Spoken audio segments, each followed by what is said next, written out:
या मूर्तीमध्ये भगवान विष्णूंनी घेतलेले 10 अवतार दाखवले गेले आहेत. मत्स्य, कूर्म, वराह, नृसिंह, वामन, परशुराम, राम, कृष्ण, बुद्ध आणि कल्की हे विष्णूंचे अवतार मूर्तीमध्ये कोरले गेले आहेत.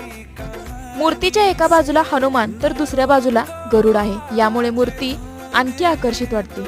मूर्तीच्या बाजूला शुभ निशाणी आहे. डाव्या बाजूला ओम हे चिन्ह आहे. ओम हे चिन्ह पूर्ण ब्रह्मांडात पवित्र मानलं जातं. त्याच्या वरच्या बाजूला श्री गणेशांची मूर्ती आहे. त्याच्या वरच्या बाजूला भगवान श्री विष्णूंचं चक्र आहे. मूर्तीच्या उजव्या बाजूला शंख आहे. शंख हे धर्म आणि शुभ गोष्टींचं प्रतीक आहे. त्याच्या बरोबर खाली भगवान हनुमान यांची गदा आहे आणि त्यानंतर स्वस्तिक चिन्ह कोरलं गेलं आहे. बरोबर मध्य सेंटरला सकारात्मक ऊर्जेचं प्रतीक सूर्य